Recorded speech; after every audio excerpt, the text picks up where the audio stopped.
नमस्कार इन्टरनेट जमाना हेरेर बस्नुभएका सम्पूर्ण दर्शकबिनमा म चाहिँ आज यो काठमाडौँबाट 650-60 किलोमिटरको दूरीमा रहेको इलाम जिल्ला एकदमै हराभरा इलाम जिल्लाको स्वयं गाविस वार्ड नम्बर 3 अहिले हाल माइजोगमाई गाउँपालिका 5 मा चाहिँ अवस्थित यो परिभाषा कृषि फार्म हाम्रो अनन्त सरले जुन यहाँ सृजना गर्नुभएको छ त्यो ठाउँमा आइपुगेको छु र उहाँसँग छोटो कुराकानी गर्नको लागि चाहिँ उहाँसँग पनि छोटो समय लिएर म आज यो भिडियो बनाउन सफल भएको छु र पहिला पनि आजभन्दा 4 महिना अगाडि पनि मैले उहाँले भर्खर सुरुवात गर्नुभएको थियो त्यति बेला र उहाँसँगको छोटो कुराकानी गरेर एउटा भिडियो अपलोड गरेको थिएँ र त्यसमा तपाईहरुले दर्शकहरूले चाहिँ कमेन्ट गर्नुभएको थियो यसको फुल जानकारी को साथ अर्को पनि भिडियो बनाएर अपलोड गर्नु होला भनेर तपाईहरुले हरेक खालको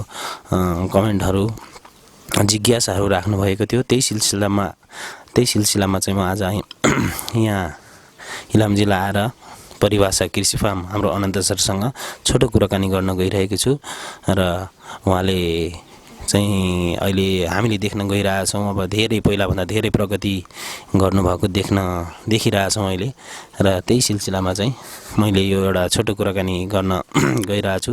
नमस्कार अनन्त सर। नमस्कार। समग्र भन्नुपर्दा पहिलो पटक अब मैले हैन अलि आतुरमा हैन हतारमा जुन सुरुवात थिए म त्यतिखेर तयारी अवस्थामा थिएन किनभने एउटा फर्म निर्माणको काममा व्यस्त थिएँ त्यतिखेर अब तपाईहरु आएर एउटा इन्टरभ्यूको तयारी गर्नुभएको छ मैले जस्ट थोरबहुत अब जान्न जाने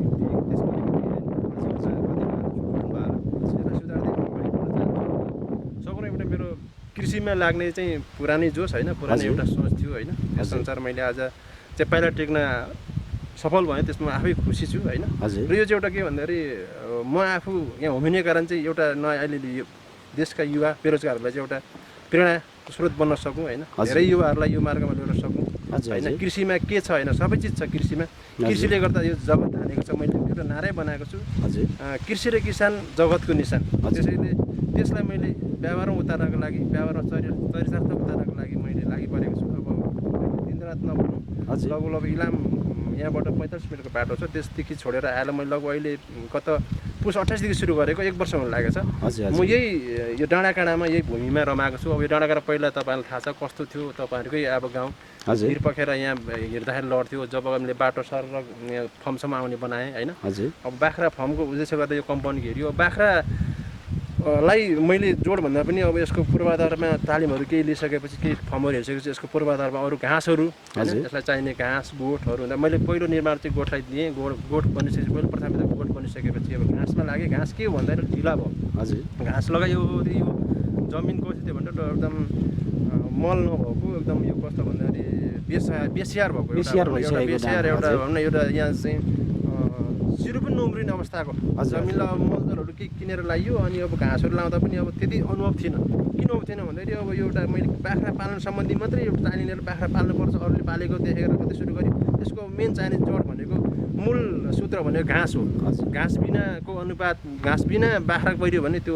असफल भइन्छ भन्ने कुरा मैले यहीबाट यही भूमिबाट थाहा पाएँ र घाँसलाई ध्यान दिएर मैले 5 किसिमको घाँसहरु कति काठमाडौँमा सिकाएर ल्याएँ कति अब यतै स्थानीय ठाउँमा चाहिँ कृषिसँग सम्पर्क गरेर यहीँको चाहिँ अग्रज किसानहरुले अब मैले लगाएको घाँसहरुमा स्टाइलो मुलातो जस्तै अब नेपियर भयो CO4 जस्तै गरेर इपिल मन्देला यी 5 किसिमको घाँसहरु लाउन सफल भए भन्नु पर्ला जस्तै अब मैले अहिले जगाएको मात्रै छु किन भन्दाखेरि अब यो माटो एउटा बाँझो माटोलाई उल्टाएर लाउँदाखेरि त्यसमा धमिरा पर्ने धमिराले गर्दाखेरि 3 पटकसम्म मैले नेपियर घाँस मैले जेठदेखि थालेर जेठ असार साउनमा पुग्दा मात्रै मैले नेपियरको एउटा 100% जगाउन सफल भएँ पहिलोचोटि त 100% धमिरा र यो एकछिन कमिला हुँदो रातो कमिला यसले खाइदियो हैन त्यो पनि अनुभव एउटा रिसर्च सेन्टर जस्तै मैले ठानेको छु ठाउँलाई हैन र घाँसको सन्दर्भमा मैले 3 पटक उसले त घाँस लाउन छोड्थ्यो पनि होला सायद किनभने एउटै घाँसलाई 3 पटक रोप्दाखेरि नहुनु भनेको मैले त्यसमा के कारणले घाँस मर्यो भनेर मैले घाँस लाउँदै हेर्दै जाँदाखेरि बीचमा अन्तिममा 100% त्यसमा चाहिँ रिसर्च गरेर जाँदा त्यसमा के धमिराले त्यसलाई जब माथि आउँदै गर्दा मुनिबाट धमिराले ठिक्क त्यो पोइन्टमा ल्याएपछि त्यो घाँस मर्ने भइसकेपछि मलाई त्यसको एउटा विधि अर्को अपनाएँ। त्यसमा एउटा धुलो पाइँदो रहेछ। हजुर त्यो के मैले एक्चुअली नाम बिर्सेँ होइन। हजुर त्यो धुलो लगाएपछि त्यो धमिरा विषादक धमिरालाई मार्ने त्यो किसिमको लाएर अनि अलिकति मलजल लाएपछि यसपालिलाई मैले माटो चाहिँ एकदम राम्रो बनाउन सफल हुनुभयो तपाईँ। माटो सफल अनि मलहरू पनि स्थानीय ठाउँमा मलहरू किने होइन। अहिले बाख्राकै मलहरू के भयो अनि मल र अनि त्यहाँबाट त्यो औषधि लगाइसकेपछि 3 पटकको उसमा प्रयासमा हजुर अब 3 पटक एउटै घाँस रोप्दाखेरि सम्झिनु कति मान्छे थकान हुन्छ कति निराश हुन्छ। तर निराश नभइकन किनभने मैले घाँस त लाउनै छ, बाख्रा पालेपछि घाँस लाउनै छ, घाँस बिनाको बाख्रा मैले असफल हुन्छ भनेर घाँसलाई जे होस् मैले आफूले चाहेको जमिनमा आफूले चाहेको घाँसहरू अहिले उमार्न सफल भएँ। अब आउँदो सालमा होइन मलाई लाग्छ यो घाँस म लगभग घाँसमा आत्मनिर्भर बन्छु। त्यसपछि मैले बाख्रा थप्ने कुरो छ। बाख्राको सिलसिला भन्नुपर्दा हिजो तपाईँहरू आउँदाखेरि मसँग 10-15 थियो भने अहिले 23वटा बाख्रा पुग्यो। हजुर हजुर अब यो चाहिँ कस्तो भन्नुपर्दाखेरि मैले खरिद फाप्रे नफाप्रे नि भन्छ अरे। अब खरिद बिक्री भन्दा पनि मैले खास खरिद गरेको बाख्रा 9वटा हो होइन। पछि गएर ब्याउने हुँदा हुँदै गर्दाखेरि अहिले 23वटा बाख्रा पुगेको छ। यो सुखद घडी सम्झिन्छु। मलाई सायद बाख्राले यसमा मैले थोरै जोड्न चाहेँ तपाईँले अहिलेसम्म चाहिँ बाख्रा कतिवटा जातको बाख्राहरू चाहिँ यहाँ अहिले तपाईँले पाल्न सुरु गर्नुभएको छ? बाख्रा खास मेरो बनाइसक्नु भएको छ भनौँ। अब मैले जानेको चाहिँ लोकल बाख्रा त मास्नै हुँदैन होइन। लोकल बाख्रा मासेर गयो भने त्यो अलिकति अलिक पर पुऱ्याउन सक्छ होइन। आफ्नो स्थानीय नेपाल बिर्सेर इन्डिया गएर भने चाहिँ लोकल बाख्रालाई नै एउटा बेस बनाएर मैले विदेशी बाख्रा अथवा बोयर बाख्रालाई क्रस गराउने मेरो मेन उद्देश्य मेरो सपनै बोयर क्रस टु लोकल र त्यसमा पनि अब अहिले स्थानीय रूपमा मैले पाएको बाख्राहरू अलिक उन्नत राम्रै खालको खोज्दै पनि एउटा जमुना पारी क्रस भन्ने हुन्छ होइन। त्यसलाई अब 2 किसिमले हेर्नु रहेछ। एउटा मधेसी बाख्रा मधेस बाख्रा नभएर अब पाहाडतिर चाहिँ जमुना क्रस अझ ठुलो खालको छ 2 दिनमा आउँछ जमुना क्रस जसले 3टा पनि ब्याउँदो रहेछ होइन। अनि जमुना क्रस र यहाँको लोकललाई मात्रै अहिले मैले जोड्ने प्रयास गरेको छु। अब मैले बुकिङ गरे अनुसार अब निकट भविष्यमा अबको 10 महिनाभित्र मैले बोयर एउटा पाठी र एउटा बोका किन भन्दा मेरो उद्देश्य भनेको म जस्तै किसान जमाउने भएको हुँदाखेरि मैले बोयर बाख्रा ल्याएर अब पाठी र बकिनले भन्दा 100% बोका पाउने चाहनेलाई पनि मैले दिन सक्ने र क्रस चाहनालाई पनि दिन सक्ने मेरो मेन उद्देश्य भनेको मैले बिउ बाख्रा चाहिँ दिएर म जस्तो किसानहरू उत्पादन गर्ने प्रत्येक डाँडा पाखामा जन्माउने इलाम जिल्ला होइन सिङ्गो नेपालभरि बाख्रा पालकहरू बनोस्। म भन्दा अझ अग्रजमा भन्दा एडभान्स धेरै चाहिँ नि बुझेकाहरू मान्छेहरूलाई पनि मैले किसान के हो अस्तिसम्म बाख्रा पालन के हो भन्ने कुरा चाहिँ मैले होइन पुर्याउन सकौँ भन्ने मेरो सन्देश हो। त्यसले गर्दाखेरि मैले 2 किसिमको 2टा बोका र पाठी अब आगामी 10 महिनाभित्र मैले तपाईँहरू आउनु भने फेरि संयोगवश मैले देखाउनु पर्ने हुन्छ। 2टा बोका मैले बुकिङ गरिसकेको छु। त्यो बोका आइसकेपछि मैले बाख्राको अलिकति सङ्ख्या बढाउँदै जान्छु किनभने घाँस पनि त्यो बेला चाहिँ मेरो बढिसकेको हुन्छ होइन। त्यसले गर्दाखेरि म अहिलेको स्थितिमा भन्नुपर्दा आफूलाई होइन सफल केही धेरै त नभनौँ यो सन्तोषजनक छु र म सफल नै भइरहेको छु भन्ने लागिरहेको छ। हस् त। अनि मैले थोरै जोड्न चाहेँ तपाईँले यहाँबाट चाहिँ यो आधुनिक तरिकाको यो बाख्रा ओखर बनाउनु भएको रहेछ। यसको लगानीको विषयमा पनि तपाईँले सोध्नु भएको थियो के कस्तो लगानी र कति समयसम्म चाहिँ तपाईँले कम्प्लिट गर्नुभयो यो पनि थोरै बताइदिनु हुन्थ्यो कि? वास्तवमा मैले के देखेँ भने धेरै ठाउँहरू पनि घुमियो होइन र अब अलिकति विज्ञहरूसँग सल्लाह लियो। अब म चाहिँ कस्तो भने कुनै काम हतारमा गरिहाल्नु भन्दा पनि समय लागोस् ढिलो होस् छोरोस् भन्ने एउटा सिद्धान्तलाई मानेर यो खोर पनि आधुनिक त भएन। तर मैले के बनाउन चाहेँ भन्दाखेरि बेस चाहिँ दर भयो भने माथिको चाहिँ के गर्न सकिन्छ भन्दाखेरि त्यसलाई मान्छे राम्रो होइन लुगा त अलिक किसिमको लाउन सकिन्छ। त्यसैले यसलाई बेस चाहिँ दर होस् भनेर मैले मुनि अलिकति राम्रै खालको पिलरहरू गाह्रो सिमेन्ट लाएर गरेँ होइन। यहाँ गाउँमा कथा पनि चल्यो होइन 70 बोरा सिमेन्ट लाएर त एउटा बिल्डिङ थाल्छ। मैले 70 बोरा सिमेन्ट लाएर बाख्रा खोर मात्रै बनाएँ। कयौँ यहाँले भन्नु पनि भयो 70 बोरामा त एउटा बिल्डिङ छोडिन्थ्यो भने। तर मेरो सपना के थियो भन्दाखेरि बाख्रा खोर आधुनिक बनाऊँ र यो चाहिँ दीर्घकालीन होस् भन्ने। तर किन सकेन भन्दाखेरि अब लागत भयो विभिन्न किसिमले गर्दाखेरि स्थानीय साधन स्रोतमा पनि देखाउनु पर्ने हुन्छ। यहाँ आफ्नै बारीमा भएको बाँसलाई देखाउने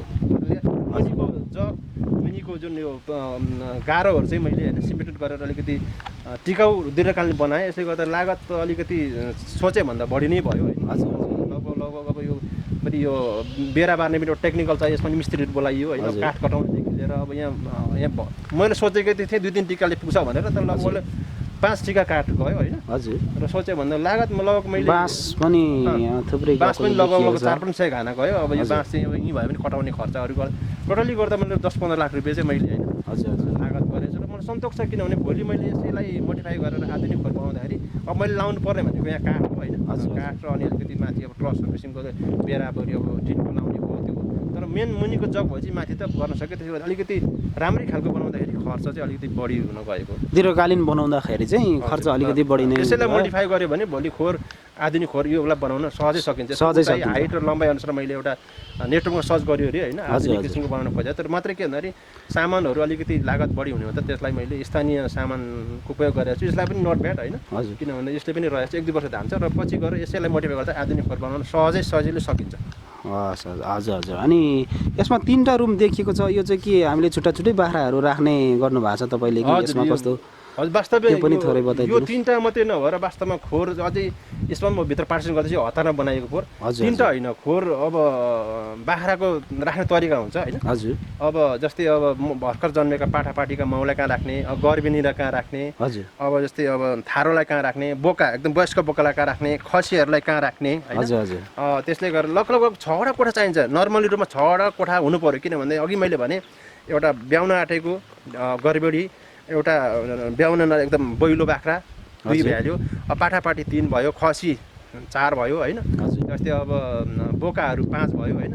जस्तै बिरामी 6वटा कोठा नर्मल्ली बाख्राहरूलाई पाल्दाखेरि 6वटा कोठा भएमा त्यो के हुन्छ भने सुरक्षित र के भन्दाखेरि बाख्राहरू पनि एकअर्कामा नजुत्ने होइन, नबाँच्ने हुँदा बाख्राहरूलाई एउटा चाहेको जस्तो गर्न सक्यो। अब बाख्रा पाल्नु भन्दैमा अब बोका पनि सँगै छोड्ने, माउसँग त किन बाख्रा बिग्रिने, पाठाहरू तुहाउने, हानाहान गर्ने भन्दाखेरि यो कोठा चाहिँ मैले 3टा चाहिँ हतारमा बनाएँ, 3टा नभएर 6वटा, अरूदेखि 6वटा कोठा हुन आउँछ। यसमा चाँडै म पार्टिसन गर्दैछु होइन। त्यसैले बाख्रालाई सुरक्षित रूपमा राख्न अलग अलग कोठा हुन आवश्यक, त्यसलाई त्यो मात्रै व्यावसायिक एउटा बाख्रा पालक बन्न सकिन्छ। हजुर हजुर, धेरै राम्रो देखियो। तपाईँले यो एकदमै आधुनिक तरिकाले बनाउनु भएको रहेछ है। अब यसमा मैले थोरै जोड्न चाहेँ, अनि अहिलेसम्म चाहिँ तपाईँले यो जमुनापारी बाख्राहरू कसरी चाहिँ किनेर ल्याउनु भयो, कहाँबाट चाहिँ उपलब्ध गराउनु भयो त? अहिले चाहिँ तपाईँले कहाँबाट चाहिँ ल्याउँदै हुनुहुन्छ भनौँ न? जमुनापारी बाख्रा चाहिँ अलिकति अब यो सबैले अलिक भन्न त यसलाई धेरै त चिसोमा हुने भन्ने पनि गरिँदो रहेछ होइन। हजुर हजुर। सबैले यो अलिकति लेक अब यो त तलतिर गऱ्यो, यो स्वयं साबिक स्वयं 3, अब स्वयं 2 नम्बर अलिकति माथि हाइट पर्छ। हजुर हजुर। सिरिसे भन्छ। त्यहाँबाट चाहिँ मैले लिएको अलिक अरूभन्दा कस्टली अलिक महँगो, किन वजन प्लस यसको चाहिँ अब रूपरेखा पनि महँगो। यसलाई चाहिँ अब मैले माउ बाख्रा नै 12,000 रुपियाँ कोठा ल्याएँ होइन। हजुर हजुर। यो चाहिँ अलिकति महँगो पनि र यसको वजन पनि राम्रो र देख्दा राम्रो। यो चाहिँ अलिकति चिसोमा हुने, तर जस मैले अनुसन्धान रिसर्च गर्दाखेरि घमैला पनि हुँदो रहेछ। यसमा रह्यो के भन्दा खानपान। हजुर। खानपान र यसको हेरचाहमा भयो। तर यहाँ मान्छेले धेरै खुइलिन्छ, मर्छ भन्थ्यो, तर त्यसमा म सफल भएँ। गर्छ त हुन्छ मेरो बाख्रा कुनै खुइलिने बिरामी भन्छ। फरक के भन्दा अलिक घाँसपात यो चाहिँ कस्तो हुँदो रहेछ, जमुनापारी चाहिँ अलिक भिरमा हिँड्न डराउने होइन। हजुर हजुर। अलिकति दौडिन नसक्ने, अनि किन ठुलो हेभी भएकोले यसको अन्तर चाहिँ के भन्दाखेरि अलिक यसलाई चाहिँ अलिक सुखदायी ठाउँ चाहियो। अब बाख्रामा नजाने होइन, बसेरै खाने खालको बाख्रा हो। तर यो चाहिँ अब गर्मीमा खुइलिने भन्ने कुरा चाहिँ मैले आफूले नै प्रमाणित गरेँ, खुइलिँदैन। तर यसलाई के गर्नु भन्दा यो चाहिँ भिर पखेरामा सजिलै दौडिन नसक्ने हुँदा यसलाई चाहिँ अलिकति समथर भाग अर्थात् बाँधेर नै घाँस हाल्नुपर्ने बाख्रा रहेछ। र जमुनापारीको क्रस यो बाख्रा अहिलेको सन्दर्भ भन्नुपर्दा गाउँतिर चलेको बाख्रा, एकदमै चलेको, वजनदार, अलिक राम्रो, हलक्क बढ्ने जमुनापारी क्रस भनेको अहिले भन्नुपर्दा स्थानीय रूपमा यो बाख्रा अरूभन्दा अलिकति बहुसङ्ख्यक नै पाइन्छ। हस् त हस्। अनि हामी थोरै यो तपाईँले अरू खोरहरू पनि बनाउनु भएको रहेछ, यतातिर थोरै घुमेर हेर्नु अब दर्शकहरूलाई देखाउन चाहौँ होइन। अनि यो चाहिँ एउटा यसलाई पनि आधुनिकै तरिकाको खोर देखिएको छ। यो चाहिँ खास गरी कस्तो के को यो बाख्रालाई केसम्मको कस्तोको लागि चाहिँ यो तपाईँले बनाउनु भयो यो खोर, यसको पनि थोरै बताइदिनुहोस् न। बाख्रा साँच्चै भन्नुपर्दा एकदम यो पनि अनुसन्धान धेरै पर्ला होइन। बाख्रा यो जीवजन्तु मध्येमा सबैभन्दा सुगरी जात। हजुर हजुर। र भन्ने गर्छु वास्तवमा सबैले चिन्ने भोजन हो यो, सबैलाई चल्ने। नेपाल त बहुजाति भयो, सबै जातलाई चल्ने र अति सोखिन जात भनेको बाख्रा। हजुर। जो कोहीले होला एकताल यसले भुइँ झरे घाँस खाँदैन, एकताल यसले मुखबाट खसी खाँदैन, यसले दुर्गन्ध भएको चिज त परैबाट खाँदैन भने चाहिँ यो चाहिँ कस्तो भन्दा उसलाई ढुटो खाने घाँस अथवा ढुटो भन्नु स्पेसली चाहिँ ढुटो खानाको लागि बनाएको। यसमा अब अझै निर्माण बाँकी छ, डुँडहरू लिएर हाल्न बाँकी छ। यहाँ चाहिँ बाख्रा वरिपरि भएपछि बाख्रा लगाएको यहाँ 60-70 बाख्रा चाहिँ गएर त्यहाँ ढुटो खान्छ यसले। हजुर। ढुटो खान्छ, खेल्छ, सुत्छ, उठो मनोरञ्जन गर्छ। अलिक सुतिरहेको छ एउटा बाख्रा। हजुर हजुर। उसले दिनै पछि ठाउँ सर्न पाए हुन्थ्यो, सफा ठाउँमा सुत्न पाए हुन्थ्यो। मान्छेभन्दा सुख गरिहाल्छ, उसले पिसाब भएर गएर को ठाउँमा सुत्न चाहँदैन। ऊ अहिले बाख्रा सुतिरहेको त्यहाँ पनि उसले चेन्ज गर्ने, म दिनै पछि यसलाई सफा गर्ने गर्छु होइन। यहाँ चाहिँ खास ढुटो दिनको लागि अब फेरि किन लगाइयो भन्दाखेरि भोलि गएर बसातको याममा वर्षाको ताममा चाहिँ बाहिर दिन असम्भव हुन्छ।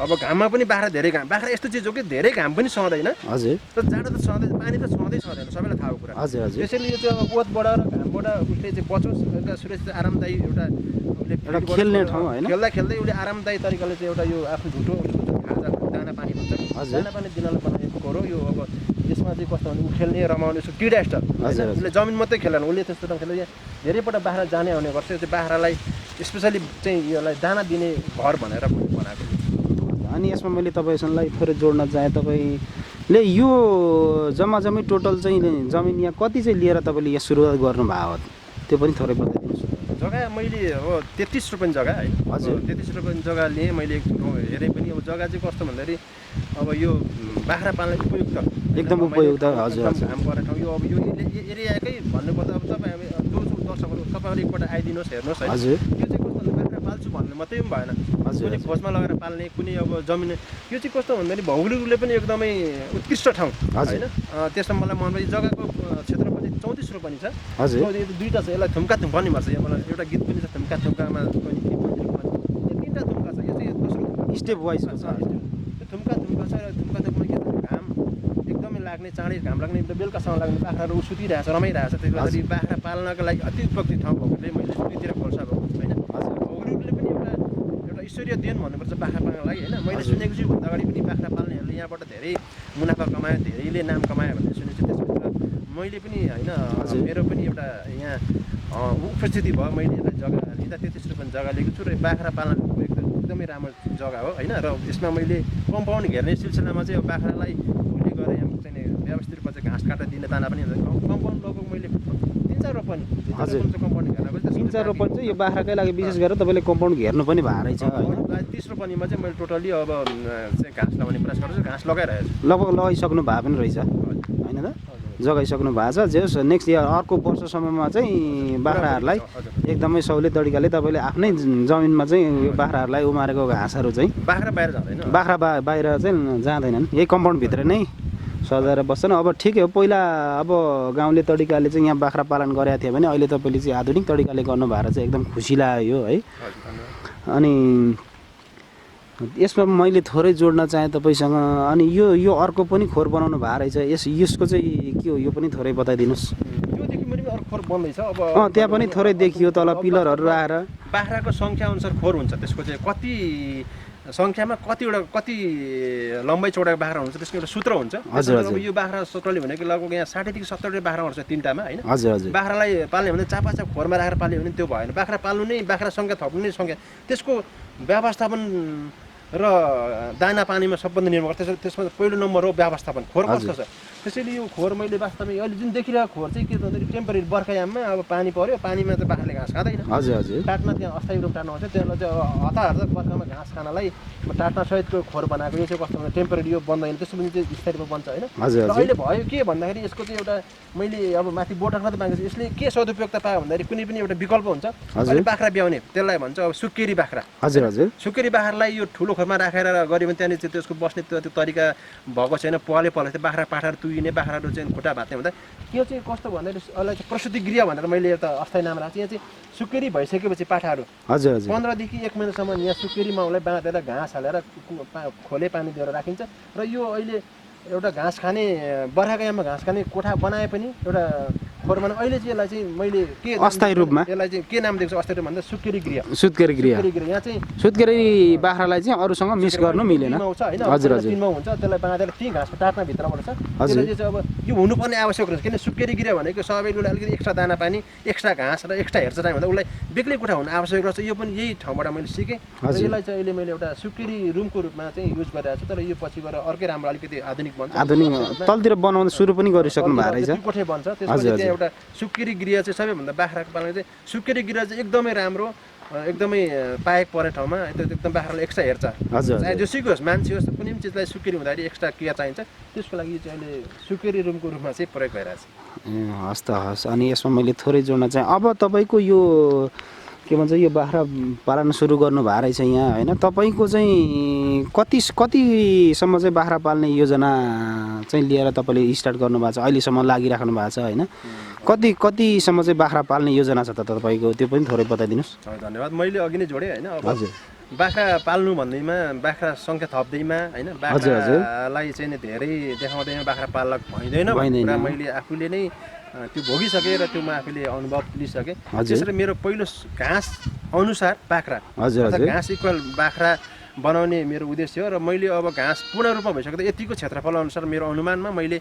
100 को हाराहारीमा अथवा 120 यता 100 त मैले तेस्रो पनि जग्गामा घाँस राखे तपाईँले 33 मा लगाइसक्दा हजुर हजुर त्यसको अनुपातमा 100 देखि 120 सम्म बाख्रा पाल्न सकिन्छ त्यो मैले क्याल्कुलेसन गरिसकेको छु र मैले मेरो बाख्रा भनेको सरदर 100 100 देखि मुनि हुँदैन 100 देखि 150 सम्मको बाख्रा पुग्छ र त्यो बाख्रालाई मैले हैन हजुर अब दाना पानी र घाँस पुर्याउन सक्ने यस जग्गाको क्यापेसिटी अनुसार मैले 100 बाख्रा चाहिँ एउटा एभरेजमा भन्नुपर्छ 100 बाख्राको चाहिँ मेरो टार्गेट हो र त्यसमा पनि मैले स्पेशली मैले बिउ बोका दिने हुँदा हैन मैले चाहिँ अब तपाईले विशेष गरेर चाहिँ अब यसमा बिस्तारै बिस्तारै बोयर जातको बाख्राहरू चाहिँ हजुर यहाँ चाहिँ तपाईले ल्याएर त्यसलाई बिउ बोकाको रूपमा चाहिँ अरूतिर पनि अब अरू तपाईहरु जस्तै बाख्रा पालन गर्ने कृषकहरू जन्माउने चाहिँ एउटा उद्देश्य लिएर यहाँ लाग्नु भएको छ भनेपछि यो बोयर बाख्राहरू चाहिँ बोयरको यो जुन उन्नत जातको बोयर चाहिँ तपाईले कहाँबाट झिकाउनु भएको छ अहिले कहाँ अर्डर गर्नु भएको छ यो त खास गरी अफ्रिकन बाख्रा भनेर भनिन्छ बोयर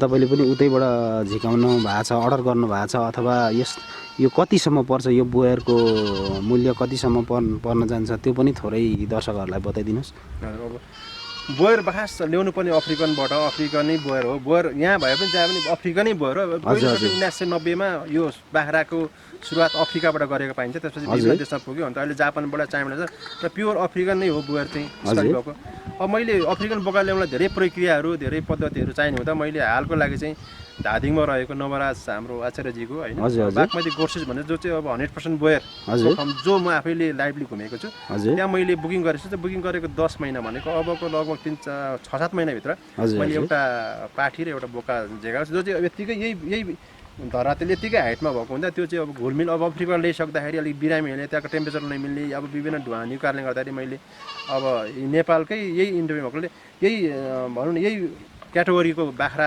यहाँ राख्दाखेरि हुन्छ भने मैले चाहिँ 2टा बाख्रा त्यहाँ बुकिङ गरेको छु त्यसपछि चाहिँ मैले यहाँ बाख्रा ल्याइसकेपछि म बाख्राको सङ्ख्या पनि थप्ने अनि त्यसपछि बाख्रा पनि अब त्यो एउटा बोयर भने मेरो अलिकति थप अर्को उद्देश्य के पनि छ भन्दाखेरि मैले देखेको अनुसन्धान बाख्राले प्रायः जसो लगभग यहीँ पनि 5-6% बाख्राले 3टासम्म ब्याउँदो रहेछ जस्तै मेरै भयो घटना के छ भने 3टा पाठा बाएर एउटा पाठा मर्यो जसलाई मैले केयर गर्न सकिनँ किन 2टा थुल्नु चाहिँ बाख्रा सकिँदैन अनि त्यसमा एउटा 3टा पाठालाई चाहिँ मैले गाईको दुध खुवाएर हुर्काएँ होइन यो दुःखद कुरा हो यो वास्तवमा यो मेरो आफ्नै मैले त्यसमा एउटा के जोड्न चाहेँ भन्दाखेरि सानन बाख्राको मैले स्टडी पनि गर्दैछु सानन बाख्रा साह्रै दुधालु सबैले सुन्नुभएको होला यो चाहिँ स्विजरल्यान्डको एउटा सानन उपत्यका भन्नेबाट चाहिँ उत्पत्ति भएको बाख्रा जो चाहिँ दुधको लागि महासागर त्यसलाई चाहिँ एउटा होलिस्टन गाई भनिन्छ होलिस्टन बाख्रा भन्छ त्यो सानन बाख्रा पनि खोजी भइरहेको छ मैले कन्ट्याक्टमा गरिरहेको छु त्यो सानन बाख्रा पनि ल्याउने प्रयास गरेँ साननलाई किन ल्याउनु खोजेँ भन्दा बिचमा यो दुधालु साननले के गर्यो भने उसले 2टा पाउँछ र दुध चाहिँ दुहेर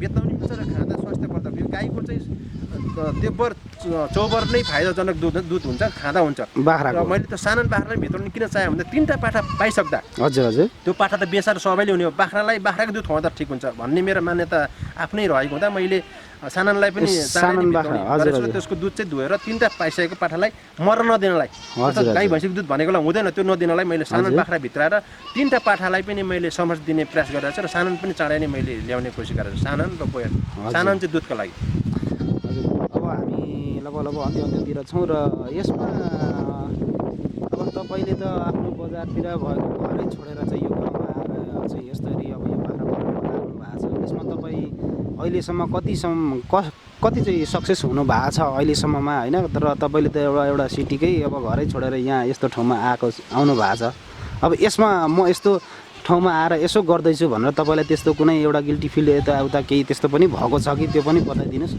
गिल्टी फिल मलाई पटाएको छैन किनभने सपना हो सपनामा म 100% लागिपरेको छु एउटा भन्नुपर्दा मान्छेले भन्छ गर्लफ्रेन्डसँगको लभ होइन प्रेमिकासँग लभ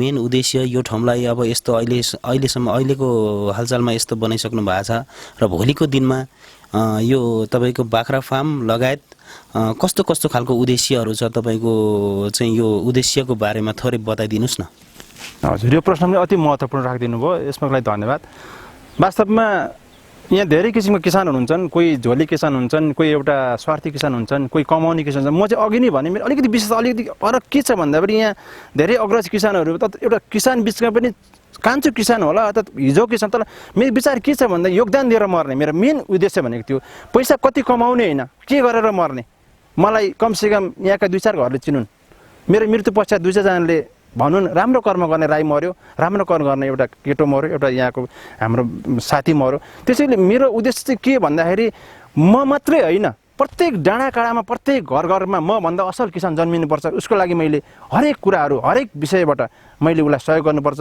मेरो एउटा भनाइ छ, धन बाँडे सकिन्छ, ज्ञान बाँडे थपिन्छ। त्यसैमा आधारित भएर र अर्को कुरा मैले जोड्ने गरेको छु, घाँसी। म घाँसीको कथा पनि उत्प्रेरित, एउटा हुनहार व्यक्ति पण्डितको छोरा भानुभक्त आचार्यलाई एक दिन घाँसीले एउटै शब्द, म घाँसी कुवा खनेर यो देशमा यो राष्ट्रमा नाम कमाउँछ, के गर्छ भन्दाखेरि एउटा चतुर हाम्रो भानुभक्त आचार्यजीले रामायण उल्था गरेर आदिकै भानुभक्त बनाउनु। त्यसैले म एउटा घाँसी बनेर आधुनिक धेरै भानुभक्तहरू जन्माउने मेरो उद्देश्य। त्यसमा पनि मैले आफूले बाख्रा ल्याएर यहाँ बोयर बाख्राको जब क्रस गरेपछि म आफू मजाले स्थापित हुन्छु। त्यसपछि प्रत्येक घरमा गएर सन्देश बाँड्छु, म अस्ति किसान बन्नुहोस्, तपाईँलाई सहुलियत दरमा र एउटा स्वास्थ्यकर बाख्रा बनाऊ। बाख्रा साँच्चै नै पाल्ने भने स्वास्थ्यकर बाख्रा बनाउन तपाईँहरूको बाख्रा म खरिद गर्छु। र यो स्वयंमा जति पनि मेरो एरियामा छ म सबै बाख्रा खरिद गर्छु र म एउटा बाख्रा खरिद बिक्री सेन्टर म आफै खोल्छु। तपाईँहरूलाई एउटा के सुनिश्चित दिन्छु भन्दाखेरि बाख्रा पालेर कहाँ बेच्ने, बाख्रा पालेर कति मूल्यमा बेच्ने भन्ने चिन्ताबाट दूर हुनुहोस्। म आफै तपाईँहरूको बाख्रा खरिद्छु, मसँग दोहोरो सम्पर्क रहन्छ। मैले किसान जन्माउने मात्रै होइन, किसानलाई मैले सहयोग पनि गर्ने हो। त्यसैले यहाँ धेरै किसानहरू छ नाफा कमाएर आफू सिङ्कुचेर, त्यो होइन, म यहाँ रहनुपर्छ, मेरो यहाँ माग हुनुपर्छ। त्यसैले मैले यहाँको किसानहरूलाई के पनि भन्न चाहन्छु भन्दाखेरि घरमा बाख्रा पालौँ, 100वटा नपालौँ, कमसेकम 10वटा 5वटा आफ्नो यथार्थले पालौँ। बाख्रा भनेको एउटा यस्तो चिज पनि हो, गरिबको बेङ भनेर चिनिन्छ। त्यसैले बाख्रा पालक म एउटा छु, म 1000 बाख्रा पालक यहीँ इलाम जिल्लामा होइन, इलामको माई म जमा होइन, सिङ्गो राष्ट्रमा म भन्ने गर्छु। म सधैँ सबैलाई भनेको छु, बाख्रा यस्तो चिज हो जहाँ पाल्दा पनि यसलाई थोरै घाँसले हुन्छ, थोरै दाना पनि। त्यसैले मेरो उद्देश्य भनेको पहिलो टार्गेट यहाँ माइजोगमा 5 स्वयंमा टिकिसकेपछि यहाँका किसानहरू, मलाई खुसी लाग्छ यहाँ धेरै किसानहरू आउनुहुन्छ, तपाईँहरू आउनुहुन्छ, बुझ्नुहुन्छ यसबारे के कसो। मैले आफूले जाने कुरा सिकाउनु पाउँदा पक्कै पनि बाख्रा पाल्ने सबैको सोच देखेको छु। र बाख्रा पालिसक्दाको भोलि व्यवस्थापन, बजार व्यवस्थापनदेखि सम्पूर्ण व्यवस्थापन म सधैँ लागिरहनेछु। र म आफू बिलेर, म आफू सकेर हजारौँ किसान जन्माउने मेरो पहिलो उद्देश्य हो। र आज अब यो छोटो समय हामीलाई दिनुभयो, त्यसको लागि धेरै धेरै धन्यवाद। र यसरी चाहिँ अब तपाईँले प्रगति गरिराख्नु भएको छ। आगामी दिनको लागि चाहिँ हामी चाहिँ तपाईँलाई एकदमै प्रगति, एकदम सफलताको शुभकामना दिन पनि चाहन्छौँ। र फेरि पनि हामी तपाईँसँग अब तपाईँको भिजन त यो निकै लामो भिजन देखिएको छ यहाँ होइन, हामी फेरि पनि समय मिलाएर आएर तपाईँसँग कुराकानी गर्नेछौँ। अब यो सानो समय दिनुभयो, छोटो समय तपाईँको पनि अब यहाँ अहिले त अब स्टाफहरू राख्नु भएको छैन, अब सबै आफैले खटेर गरिराख्नु भएको छ। हामीलाई यतिको समय दिनुभयो, त्यसको लागि धेरै धेरै धन्यवाद। र अन्त्यमा जाँदा जाँदै तपाईँ चाहिँ अब यो देश विदेशमा बस्ने हाम्रा नेपाली दाजुभाइ साथीभाइहरू छन् होइन, अब नेपाल फर्केर के गर्ने भन्ने खालका अब त्यस्तो एउटा सोच बनाएर होइन, त्यो बनाउँदै पनि नेपाल फर्किन चाहँदै पनि नेपाल गएर के गरिन्छ र के नै गर्ने र भनेर बस्ने दाजुभाइहरू पनि धेरै छन्। उहाँहरूलाई थोरै तपाईँले चाहिँ सुझाव सल्लाह दिनुपर्दा कस्तो खालको सन्देशहरू दिन चाहनुहुन्छ, त्यो पनि थोरै दिनुहोस् न जाँदा जाँदै। धन्यवाद। सबैजना विदेश भन्छ, म स्वयं पनि विदेशमा 12 वर्ष रोजगारी गरेर आएको मान्छे। त्यसैले विदेशलाई म के भन्छु, पैसा होइन पासो हो। र यो जोस होइन, जोखिमको खेती हो। सबैलाई थाहा छ विदेशबाट पैसा आउँछ, तर त्यति नै रिस्क पनि छ, त्यति नै जोखिम पनि छ। सबैलाई थाहा होला हाम्रो अन्तर्राष्ट्रिय विमानस्थलमा हप्ताको एउटा लास बाकसमा आउँछ, त्यो पनि देख्नुपर्छ। त्यसैले पैसाको बोट फल्ने देश कहीँ पनि छैन। र अर्को भाषामा भन्नुपर्दा विदेश जानु भनेको सुन फल्ने भूमिलाई कुल्चेर लत्याएर बगरमा गएर हिरामती खोज्नु हो। किनकि त्यहाँ पक्कै दुःख हुन्छ, कष्ट हुन्छ। यहाँ दैनिक 8 घन्टा समय दिने हो भने यहाँ सब किछ छ। र त्यसमा पनि आधुनिक कृषि मैले थालेको हुनाले मैले 2-4 कुरा जोड्न चाहन्छु। समय यस्तो देश हो नेपाल जहाँ उर्वर भूमि छ, जहाँ विषम हावापानी छ, जहाँ विविधताले ढाकिएको भौगोलिक बनावट छ। उच्च हिमालदेखि केचना जस्तो तल्लो समुद्री सतहदेखि नजिकैको सिमाना। त्यसैले भूगोल सुहाउँदो कृषि क्रान्ति गर्ने भने नेपालमा सब थोक छ। मैले त भनिसकेँ, सुन फल्छ यहाँ, हिरा फल्छ यहाँ, मोती फल्छ यहाँ। त्यसैले म पनि त्यो फलाउने एउटा सपनासहित त्यहाँ आइपुगेको छु। त्यसैले गएर यहाँ सब कुछ हुन्छ। कृषिमा गाई पालन, बाख्रा पालन, कुखुरा पालन, बङ्गुर पालन, माछा पालन, हावापानी सुहाउँदो। र त्यस्तै गरेर समतल भूभागतिर टमाटर अलि बेमौसमी खेतीहरू र त्यसमा पनि मैले जोड्न चाहेँ अलिकति अर्गानिजम भन्ने कुरामा लाग्नुपर्छ। त्यसैले म यहाँ अलिकति बाख्रा मात्रै नभन अलिकति जोड्छु मैले अर्गानिजम भन्ने कुरालाई पनि फलोअप गरेको छु र त्यसैले विदेश जानु भनेको चाहिँ पक्का पनि जोखिम मोलेर आफ्नो पैसालाई मात्रै देखेर आफ्नो ज्यानलाई जोखिममा मल्लो र मृत्युसँग लड्नु हो। त्यसैले म त्यही मृत्युमा लडेर साँच्चै भन्नुपर्दा रोगी थिएँ, म रोगी भएर आएको मान्छे आज फेरि त्यो रोगलाई विदेशमा बोकेर आएको रोगलाई यो नेपालको भुइँमा फ्यालेर निरोगी भएको छु। कारण के त भन्दा म कतारबाट गत वर्ष फर्केर आउँदा 48 किलोको ठेसमेस पुरा ग्यास्ट्रिकले गोराना ग्यास्ट्रिकले लड्ने मान्छे आज देख्दै हुनुहुन्छ सिर्फ 10 किलो घटाएर 74 किलोमा पुगेर आज यो भिर पखेरामा हिँड्दा मलाई पहिला 3 चोटि बिसाउँदाखेरि माथि आइपुग्थ्यो, अहिले भारी बोकेर गीत गाउँदै हिँड्छु लोक भाका गाएर। भनेपछि नेपाल के हो र विदेश के हो भनेको ती पनि प्रमाणित गर्न सक्नुहुन्छ। र नेपाल स्वयं आफै स्वास्थ्यकर राष्ट्र हो, नेपाल स्वयं आफै एउटा प्रकृतिले हराभरा देश हो। त्यसैले विदेशको एसी र 60 डिग्रीको घाम तापेर पैसाको मोलमा जीवनलाई तौलिनुभन्दा बेलैमा शिक्षित युवाहरू अझ अहिले लेखेका बेरोजगार युवाहरू विदेश गएर आएका अथवा भएका र विदेश जान लागेकाहरूलाई म के भन्छु भन्दा पासपोर्ट बनाउने लाइनमा नबसौँ, कुनै सिप तालिम सिकौँ। म भन्छु यो प्राकृतिक यो धरती आफै बन्दैन, मानव शक्ति र मानव विचारले धरती सजाउने हो, धरती सिँगार्ने हो, प्रकृतिलाई बदल्ने हो। त्यसैको एउटा अग्रज नभनौँ, एउटा क्रान्तिकारी योद्धा म आफूलाई साबित गर्न चाहन्छु। त्यसैले विदेश जाने हरेक युवाहरूलाई र विदेशमा रहने युवाहरूलाई भन्छु फर्कौँ, फेरि पासपोर्ट फालेर फर्कौँ, विदेशको जागिर छोडेर फर्कौँ। देशमा गरे सब कुछ छ।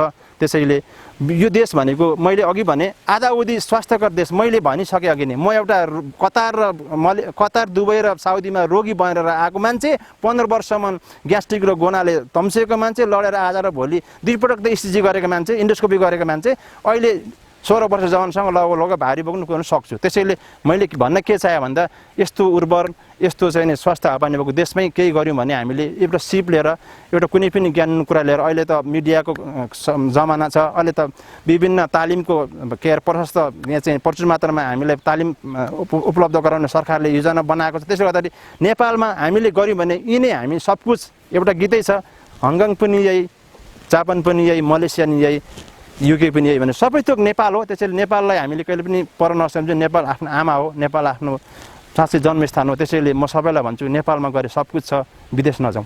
यति भन्दै म सम्पूर्ण दर्शकहरूलाई बिदा हुन्छु। धन्यवाद।